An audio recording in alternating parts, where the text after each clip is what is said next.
do. It is me, it's your boy E to the R to the I to the C. This right here is the Life and Times of Eric vlog. You know, something that I've been realizing lately, like, as you go on this journey to, like, success and going after your business and your goals, sometimes your dreams won't happen the first go around, second, third, fourth, fifth. But you gotta remember, you only have to be right once. Same way with Ray Kroc, you know, him taking over McDonald's and taking it from him, you know what I'm saying? He had been a failure all his life. Then he came across McDonald's and that took him to the top, you know what I'm saying? So many people.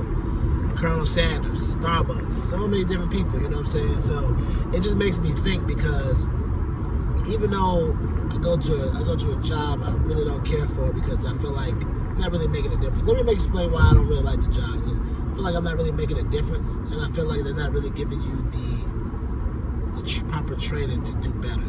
Now, with that being said, is a job cool? Is a job what I want? No. But at the same time, you gotta do what you gotta do, especially when you get knocked down, especially when you have a business and you gotta deal with, you know, the business being cut off due to people, you know, taking money and not, you know, living up to their orders that you pay for. So you gotta go through litigation with them and all that stuff. So you gotta get that going. And all that is just like a circumventing together, because it's like, yo, sometimes in life and business you get knocked down, but you gotta go back, do what you gotta do to get the funds back up, to get back out there and do what you have to do. You know what I'm saying? Like, I remember one of the guys I used to deliver to all the time on my water route. He stayed downtown in Dallas, high-rise apartment, whatever. He was pretty much living it big. I mean, everything was lavish, everything was nice. He was like, yeah, man, you know what I'm saying? This is like my fourth time getting back out here. I said, what happened the other 3 times? He said, man, third time, last time my business shut down, lost it. I had to go get a job for about a year. And while I was working that job for a year, I was saving up to get back into the game of starting my own business. So I had to do that for a year. And it just made me just realize, it's like, people have setbacks, but you can't let the setbacks stop you from getting back out there. And I think a lot of times what people will do, they'll try to make you feel bad because they got a business going and your business has a setback that you ain't doing no good. Like, your business ain't doing good because you have a setback, or you need to stick to this or that. But you don't, people will pretend like everything's going good with their business, when a lot of times, a lot of people, it is not going good. It is not going good. And they can lie, they can pretend and try to take you down, and try to say you don't have this amount of followers or that. People will lie, people will cheat, people will do whatever to make it look like they've made it. You know, they fake it till you make it. They may not even made it, but they just made it. They may have made it on one platform, but other platforms just faking it to out this world, faking it, buying followers, all kind of stuff. But I say all that to say, like, him showing me and telling me and having me explain, he's like, yo, I was down, like, my business was making over, I think he said like over $300,000 a month. Then all of a sudden, the industry that he was in just kind of dried up, and everything just kind of went down. So when a lot of things went down, it went down with his business. So he had to go back to the drawing board and get a job. Because I was thinking like, man, why didn't he save? But he said like, man, I was paying employees, I was paying this, I had this. And you'd be surprised, man, things happen. You know what I'm saying? And First Lady told me another interesting story about a clothing company. And I can't remember the name, but I remember she was following the clothing company because she really liked everything they did. She really rocked with them. She liked the owner, how they did business, how they were expanding. They were out of Arizona. They had a store opening up at McKinney. They had, like, I think we ended up going by the store because we were about to almost have what's the name there? Taylor's first birthday there. We were about to have Taylor's first birthday at the store, but the problem was, it was too small. I mean, I know they were charging like $900 for like 3 hours, but that wasn't the problem. The problem was it was too small. Like, you couldn't get no more than like 15 people in there. That was it. And we needed something for like 55 people or more. 55, I think it ended up 55 to 60. We needed almost, no, I'll say about, not 55, I think. Yeah, it was about 40. About 40. Yeah, about 40 people. So anyways, we need something bigger. Anyways, she had that spot, another spot she was getting ready to build in Plano, and then all of a sudden, you know, First Lady been following them, listening to them, all that good stuff. She tells me, I think 2 weeks ago, the lady's shutting down her whole company. The lady's going bankrupt off the inventory. I think the inventory was like $10,000 or $100,000 inventory.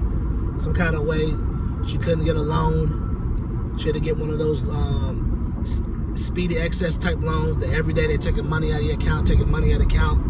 You know what I'm saying? You would think maybe she would have had a chance to get Shopify Capital. She didn't, but she had to get one of those. They just kept taking money out of account, money out of account. Make a long story short, after having a business in Arizona, after having a store in Arizona, having one in McKinney, and then getting ready to build one in Plano, and going out of business. Like she's like the owner sit there and told everybody like I'm gonna be glad just to go and get a job and go to work and not have to worry about any of this. And that's the thing people don't realize. Like, yo, you gonna have failures. Nothing's gonna be perfect. It takes time. So when I see people like go around gloating and be like, you ain't got this, you ain't got that, just remember, just because someone start off hot before you doesn't mean you can't surpass them and have more success, fame, and stardom in them. Remember that. Always be humble. Always be thankful for what you're doing. Always sow your seeds. Because I remember another video I was watching Trey Rags. Y'all know Trey Rags, a comedian. I remember he was explaining how about when he got to 1 million, he was like, yo, I remember talking to my boy. I was telling my boy, I was like, I want to do these videos. You know what I'm saying? We should do them together. And he said his boy shunned him. Was like, yo, your videos ain't good. You ain't all that, da-da-da. His boy shunned him. He couldn't believe it. Because his boy had like maybe 10,000 followers or whatever. He said, man, I just got on my grind, just started making videos. Then all of a sudden I surpassed him. Then he couldn't believe it. He's like, what do you mean? I can't believe you surpassed me. Then he surpassed him. Next thing you know, you got to 300, 400, 500. Then he got to 1 million. Now he's like, this boy not even cool with him no more. He in the dust. But I say all that to say, like, you got to be careful now. Same people you clown could be the people you look around and all of a sudden they climbing new heights. They higher than you. So that's why in my mind, I always try to keep the mindset of like, yo, I know people say don't burn bridges, but I'm not the type to burn bridges. But I'm the type to tell people what it is, and then from there we can figure it out. Now, if I've ever burned a bridge with somebody, it's somebody that I don't mind not dealing business with. Like I told you about Dale Dre. I don't care. Don't care nothing about him, what he does, and the boat that he rode in. Don't give no flying, you know what. But most people, it's kosher, it's cool. You know what I'm saying? Some people it's not, because most times they come talking crazy. I'm the type of person, I don't come out talking crazy. If I don't know you, I don't talk crazy to you. Because I don't know what your character is, I don't know what you do, I don't know what you've been through. But when people come out talking crazy, it kind of rubs you the wrong way. So I always think like that. Like, I wouldn't talk like that. I wouldn't want nobody to talk like that to me, so I'm not going to do it. Now, when people do it to me, that's when it cranks up. So, that being said, that's what it is. Most people that talk crazy usually are hiding something, or they got some kind of deficiency going on. You know what I'm saying? No one ever just come out the bat talking crazy. People that come out the bat talking crazy usually have something going on in their personal life. I've never met anybody that's really successful and just come out the gate talking crazy. They always be calm, like, they don't be worried about a lot of things. People that usually talk crazy that I've met from the first conversation, they're either mad, girl did some, ain't really who they are, or they try to pretend to be somebody else. Point blank. So, I say all this to say, just go for your goals, man. Go for your dreams, man. And if you have to work your job, work it. And if you have to move from one job to another job, work it, you know. Keep saving. Keep doing this, you know. I'm just glad that even though that my water ended up going through this whole process that we're going through now, it's been a learning experience, you know. Learning who to deal with, learning who not to deal with, and all these different things. Understanding going forward. Make sure you always use a credit card. But I'm just glad that I had enough of my own personal savings to be able to still live, you know what I'm saying, still live now, you know what I'm saying. I'm just glad that I'm not living paycheck to paycheck, you know what I'm saying. That's always a great feeling, not living paycheck to paycheck, you know. But sometimes in life, you know, you are. I remember in college living paycheck to paycheck. I was in college, but, you know, I'm just glad that I'm not living like that. I'm glad my family's not living paycheck to paycheck. I'm glad we have savings. I'm glad we have these things. But at the same time, even though I'm glad we have these things, I still want more. And you should want more. I want, like we talked about before, to be mentally free. No, to be financially free, mentally free, and health as well. And to be financially free, that means having your own platform or things that you own that are bringing in income. Like my water, that was bringing me income in, bringing in me great income. You know what I'm saying? And at the time when my water was bringing me income, I should have been recording videos and had a YouTube going for my page to let more people know about it and all that stuff. But, you know, I didn't. You know, kind of shame on me. If I did, it would have been great to be having to be at events recording stuff and then posting on YouTube, posting shorts, all that good stuff.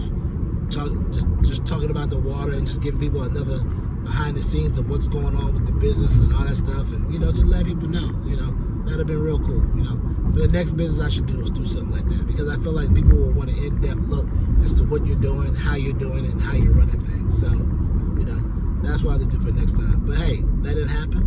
But was successful with it, and I know, like, even now, why I tell people the situation happened in the litigation, they're like, bro, I'm still waiting for that water, bro. When you get that water, bro, let me know, bro, because it was good, and people fool with me because of the relationships I have. So I still have to say, don't let someone else's bad business stop you from continuing to do good business and continue to go after your dreams, because stuff happens. You can always bounce back. As long as you're still breathing, as long as you're still walking, as long as you still got your right state of mind, you can always bounce back. You can always come back. You can always get back up and go for what you got to go for. So I just want to let y'all know that. And remember, we're on this journey together. You're my accountability partner. I'm yours. And we're on this journey to become financially free, mentally free, and creating health as well. And when we say financially free, it's always the same thing. You creating something that's yours, ownership, having your own platform that no man can take away from you. No job can decide what you can make and what you can't make, because we all know when people say, oh, passive income is easy, it ain't easy. Passive income takes time. Passive income takes time for you to build it up, takes for you to get it going, takes for you to constantly be with it, be consecutive with it. You know, passive income takes time like that. Even people who do TED Talk videos who have a job, like okay, prime example, there's a dude on Instagram called Wade the Empire. Dude almost has 1 million followers. Did you know that he still goes to work? He said in the interview, yeah, my job, they laugh at the videos and stuff like that. They're like, your job? He's like, yeah, I still go to work. This man got over almost 1 million followers. He's getting paid off his reels, his videos. He still goes to work. Because he's like, yo, I like doing it. I like going to work. It's cool. I get a check there, I get a check here. He doesn't mind. So it's like, people have this whole stigma of, you know, you can't go to work if you got your other passive income. No, you can have both incomes going if that's what you like to do. But the thing of the matter is, though, is this. If his job was to one day be like, I'm tired of you making jokes, they let him go, he's got this income coming in. So that's what it's all about, being financially free. Having another income that you control, that you've created, that no man can take from you, and that, you know, God will continue to bless you with, so that no matter what happens, you get sick, you can pass it on to your family. No matter what happens, you have income coming in, and that's what financially free is, and that's what we're both working on. I'm working on it back with my water. You're working on it, whatever dreams and goals you got, whatever physical product you got, digital products, whatever you got. We're both working on whatever we got going on, and that's our goal, to become financially free and mentally free. Mentally free meaning we're not worried about what anybody thinks, says, does, or thinks about us. You know what I'm saying? We're just doing us, and we're doing it to the best of our ability, and we're happy. And be creating health as well, making sure that we're taking care of our bodies, so that we're there for our loved ones, family, friends, and kids, and for the long haul, you know what I'm saying? So that we continue to be healthy and be great. Too many people have passed due to health reasons and all kind of things like that, like disparities in their health that they didn't know about. So that being said, remember, the word for the week, the word for the month, the word for the year, the word for the day, and word for the year, and word for the month, year, week, minute, hour is be intentional, be meticulous. Be intentional, be meticulous. Be intentional, be meticulous. Be intentional, be meticulous. Be intentional what you want in life, and be meticulous about what you want and how you're going to obtain it. Remember that. Keep living your life, because if you don't, your life is not going to live you.